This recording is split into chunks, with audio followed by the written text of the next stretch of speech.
तो type of invest कितने type का होता है, आज की वीडियो की टॉपिक यही है।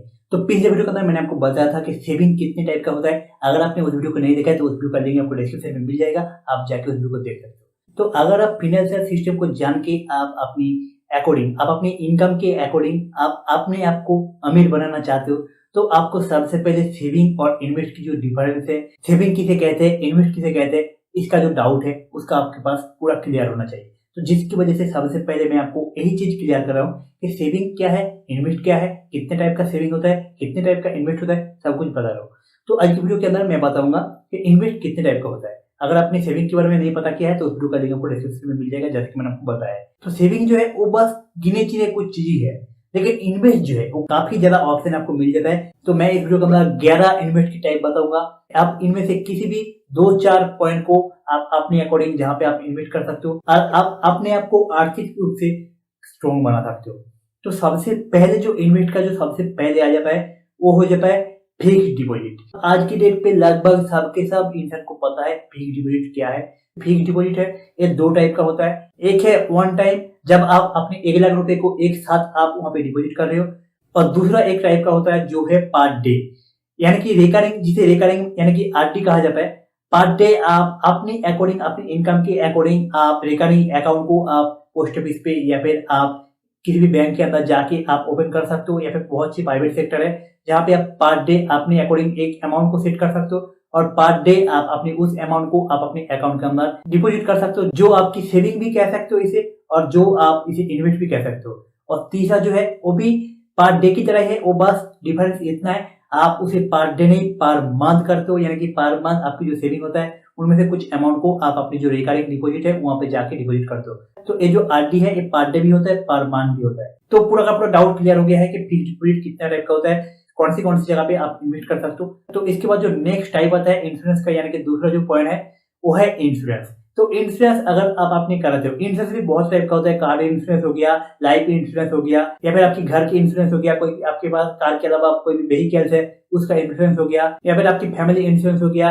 बहुत टाइप का आज की डेट पे इंश्योरेंस आ चुका है। तो वो जो इंश्योरेंस है वो भी आपकी एक टाइप से आपकी इन्वेस्ट हो जाता है। इसके बाद जो तीसरा पॉइंट आता है इन्वेस्ट का, ये है गवर्नमेंट स्कीम। तो गवर्नमेंट स्कीम के अंदर बहुत सी ऐसे इन्वेस्ट टाइप है जहाँ पे आप अपने अकॉर्डिंग आप पैसे को डिपॉजिट कर सकते हो। तो जैसे कि पीएफ हो गया, या फिर केवीपी हो गया, एमएसएससी हो गया, एसएसए हो गया, एसएससी हो गया, या फिर एपीएस हो गया। इन सभी टॉपिक के ऊपर भी एक एक करके डिटेल में मैं वीडियो लेकर आऊंगा। तो मैं आपसे रिक्वेस्ट करूंगा, अगर आप अपनी आर्थिक हालात को आप बदलना चाहते हो, आप इस टाइम पे जहाँ पे हो वहां से ऊपर की तरफ उठना चाहते हो और इन सभी स्कीम के बारे में भी जानना चाहते हो, तो अभी आप इस चैनल को सब्सक्राइब कर लीजिए। एक वीडियो के नीचे की तरफ आपको एक सब्सक्राइब का बटन मिल जाएगा, उसे प्रेस करके घंटी को प्रेस करके ऑल बटन को सेट करके रखिएगा। जब भी मैं एक एक करके इन सभी टॉपिक के ऊपर वीडियो बना के आपके चैनल के अंदर पोस्ट करूँ, उसका नोटिफिकेशन आपके पास जा सके और आप उसे देख के अपने अकॉर्डिंग आप इन्वेस्ट शुरू कर सको। तो इन सभी टॉपिक के ऊपर एक एक करके वीडियो बहुत ही जल्द आने वाला है, और इससे भी बहुत सी ऐसी स्कीम है जिसके बारे में मैं बताऊंगा। तो उन सभी स्कीम के ऊपर आप अपने अकॉर्डिंग, अपनी हालात के अकॉर्डिंग आप इन्वेस्ट कर सकते हो, जो कि गवर्नमेंट स्कीम है। यहाँ पे आपकी जो रिस्क है वो 0 होता है। इसके बाद जो नेक्स्ट इन्वेस्ट का पॉइंट है, यानी कि 4 नंबर जो पॉइंट है वो है रियल एस्टेट। और यहाँ पे इसका थोड़ा सा एक डिसएडवांटेज है। अगर आप रियल एस्टेट में आप अपने पैसे को इन्वेस्ट करना चाहते हो, तो आपके पास 1 लाख, 2 लाख या फिर 50,000 है, तो आप इन्वेस्ट नहीं कर सकते। रियल एस्टेट के अंदर जैसे पैसे है ऐसे ही इसके अंदर आपको इन्वेस्ट करने के लिए भी आपके पास ज्यादा पैसा होना चाहिए। अगर 1 लाख, 2 लाख, 50,000 है तो आप इसके अंदर इन्वेस्ट नहीं कर सकते। लेकिन आपके पास ज्यादा पैसा है तो उस टाइम पे आप रियल एस्टेट के अंदर इन्वेस्ट कर सकते हो। जैसे कि रियल एस्टेट का मतलब होता है कोई भी आपने जमीन खरीद लिया है, कोई भी आपने शॉप खरीद लिया है, एक तरीके से आपकी जो हाउस है वो आपकी इन्वेस्ट नहीं होता है, लेकिन आपने हाउस खरीदा है मतलब उसका जो नीचे जमीन है वो आपकी इन्वेस्ट हो जाता है, लेकिन हाउस जो है वो इन्वेस्ट नहीं होता है। तो अभी आप बोल सकते हो मेरे पास तो 10 लाख का, 50 लाख का मेरे पास हाउस है, तो क्या वो मेरे इन्वेस्ट नहीं है? तो एक्चुअली इसका जो आंसर है वो बिल्कुल नहीं, आपकी वो इन्वेस्ट नहीं है, वो आपके पास सेविंग कह सकते हो। तो इसके बारे में मैं बहुत जल्द वीडियो लेकर आने वाला हूँ कि हाउस क्यों आपके इन्वेस्ट नहीं होता है। तो उस वीडियो को भी देखने के लिए आप इस चैनल को सब्सक्राइब जरूर कर लीजिएगा। तो इसके बाद जो नेक्स्ट इन्वेस्ट का पॉइंट है, यानी कि 5 नंबर जो पॉइंट है, गोल्ड, सिल्वर, डायमंड, इस तरह का बहुत सी ऐसे मेटल है जो कि आपकी इन्वेस्ट के हिसाब से आपकी माना जाता है। तो आज की डेट पे गोल्ड को खरीदना और भी आसान हो गया है।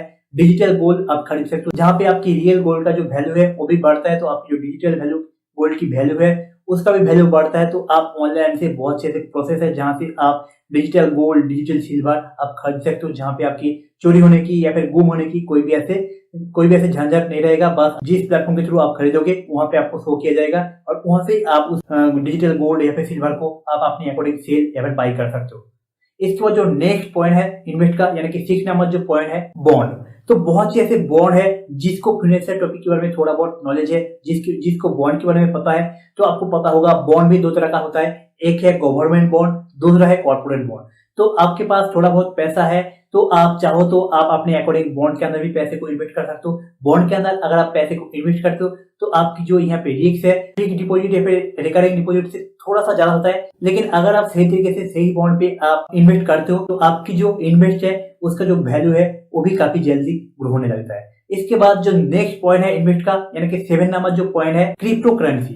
क्रिप्टो करेंसी कुछ दिन पहले बहुत ज्यादा पॉपुलर हुआ था, आज भी पॉपुलर है। जैसे कि बिटकॉइन, इथेरियम, डॉग कॉइन, इस तरह का और भी बहुत सी ऐसी क्रिप्टो करेंसी दुनिया पे भरा पड़ा है, जिसे आप अपनी नॉलेज के हिसाब से आप यहाँ पे भी इन्वेस्ट करके आप अपने पैसे को ग्रो कर सकते हो। तो ये भी आज की डेट पे एक इन्वेस्ट का अच्छा खासा पॉइंट माना जाता है। इसके बाद जो नेक्स्ट पॉइंट है इन्वेस्ट का, यानी कि 8 नंबर जो पॉइंट है ETF, यानी कि एक्सचेंज ट्रेड फंड। तो ये भी एक तरह से म्यूचुअल फंड की तरह हो जाता है। तो आप चाहो तो ETF के अंदर भी आप अपने पैसे को इन्वेस्ट कर सकते हो। तो ETF जो है वो काफी जल्दी ग्रो होता है, लेकिन इसके अंदर रिस्क जो है वो म्यूचुअल फंड से थोड़ा सा ज्यादा है।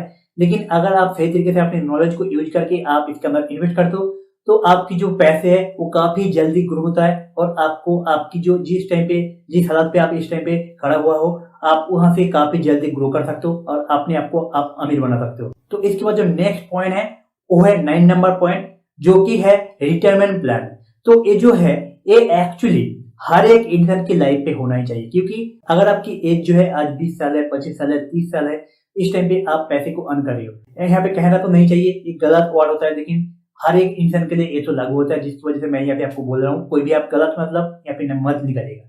तो हर एक इंसान को उम्र होता है और हर इंसान को अपनी उम्र जब हो जाता है तो उस टाइम पे वो जो है वो काम नहीं कर पाते हैं। तो इसकी वजह से पहले टाइम से जब कोई भी इंसान अपने पैरों पे खड़ा होता है, अपने पैसे को अर्निंग करता है, तो वो बस रिटायरमेंट प्लान करके अलग जगह पे इन्वेस्ट करके रखता है। तो जब भी वो इंसान रिटायरमेंट लेता है अपने काम से तो उस टाइम पे वो जो इंसान है अपनी लाइफ को अच्छी खासी तरीके से गुजार पाएगा। तो इसी वजह से हर एक इंसान को अपने अकॉर्डिंग रिटायरमेंट प्लान करना चाहिए। तो ये जो प्लान है मैंने इसी वजह से यहाँ पे रखा है ताकि हर एक इंसान रिटायरमेंट प्लान कर सके। अगर आपकी एज आज 25 साल है तो उस टाइम पे आप लगभग 50 से 60 साल बाद आप रिटायरमेंट लोगे। तो इतना जो लॉन्ग डिस्टेंस है, यानी कि 25-30 साल की जो गैप है, इस गैप पे अगर आप अपने थोड़े थोड़े करके इनकम के पैसे को आप इन्वेस्ट पर्पस से लगाते हो वो भी रिटायरमेंट प्लान के लिए, तो जब आप रिटायरमेंट करोगे तो उस टाइम पे आपके पास अच्छा खासा मोटा अमाउंट आपको देने को मिल जाएगा।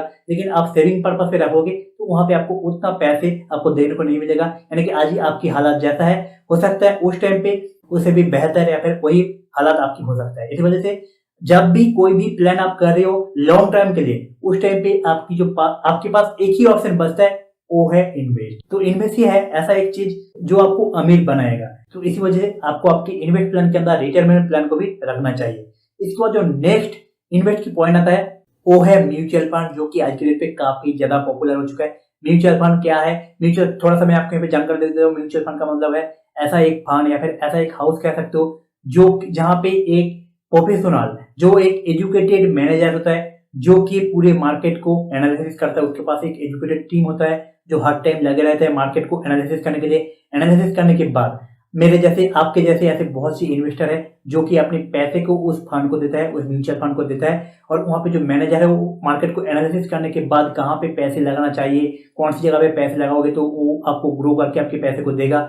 इस जगह पे आपकी पैसे को लेकर म्यूचुअल फंड जो है वो उन सभी स्टॉक के अंदर, उन सभी बॉन्ड के अंदर लगाते हैं, जिसकी वजह से बाद में वो जो स्टॉक है वो अगर ग्रो करता है, उसका वैल्यू बढ़ता है, तो आपकी जो पैसे है उसका भी वैल्यू बढ़ेगा और आपकी जो इन्वेस्ट किया अमाउंट है सेविंग से कई ज्यादा गुना आपको रिटर्न देता है। जिसकी वजह से बार बार बोलता हूँ कि आपको कम से कम आप इंश्योरेंस करो, बैंक अकाउंट करना, पैसे रखो या फिर ना रखो, आपको आपकी एक SIP या फिर लॉन्ग सम म्यूचुअल फंड के अंदर इन्वेस्ट करना बहुत ज्यादा जरूरी है आज की डेट पे। नहीं तो आपकी जो आने वाला टाइम है वो बहुत ही खराब हो सकता है, क्योंकि आपको पता है दिन ब दिन जितना ज्यादा महंगाई बढ़ रहा है, इन हर एक मिडिल क्लास या फिर लोअर क्लास फैमिली के लिए कितना परेशानी झेलना पड़ रहा है वो जो इस टाइम पे फेस कर रहा है वही बोल सकता है। तो म्यूचुअल फंड क्या है मैंने तो आपको बता दिया है, लेकिन म्यूचुअल फंड के अंदर कैसे आप इन्वेस्ट कर सकते हो, कैसे आप अपनी डीमेट अकाउंट ओपन कर सकते हो। तो ग्रो ऐप के थ्रू आप बहुत ही आसानी से बिल्कुल जीरो कमीशन पे आप अकाउंट बना सकते हो और उस अकाउंट से आप इन्वेस्ट भी शुरू कर सकते हो। तो ग्रो ऐप को डाउनलोड करने की जो लिंक है वो आपको डिस्क्रिप्शन में मिल जाएगा।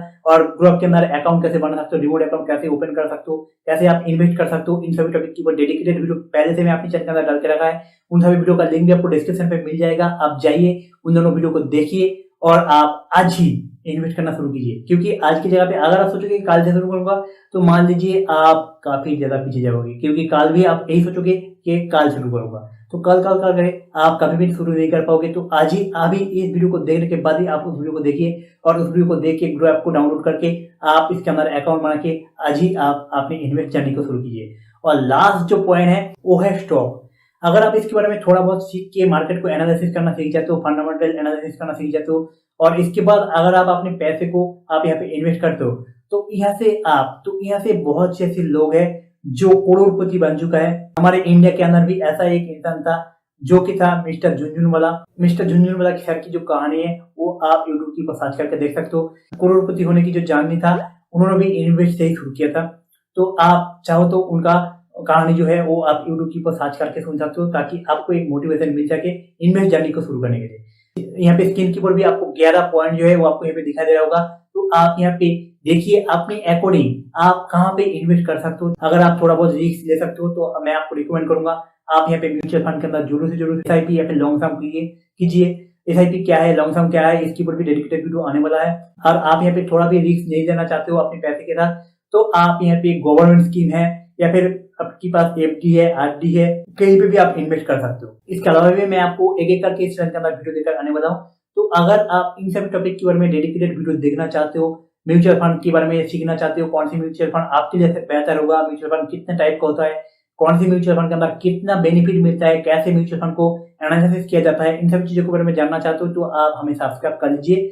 मैं आपको बस एक ही चीज बताऊंगा, अगर आप अपनी हालात को सुधारना चाहते हो जरूर से जरूर सब्सक्राइब करके पास में जुड़ जाइए, क्योंकि मैं अपने वीडियो के थ्रू एकदम आसान भाषा में आपको समझाने की कोशिश करूंगा हर एक चीज, ताकि कोई एक बच्चा जिसे पैसे के बारे में पता है वो भी इन्वेस्ट क्या है उसके बारे में सीख के अपनी जो आने वाला टाइम है उसे सुधार सके। बस यही मेरा मोटिव है। तो आज की वीडियो यही पे खत्म करते हैं, मिलते हैं और एक इंटरेस्टिंग टॉपिक के साथ। तब तक के लिए जय हिंद, वंदे मातरम।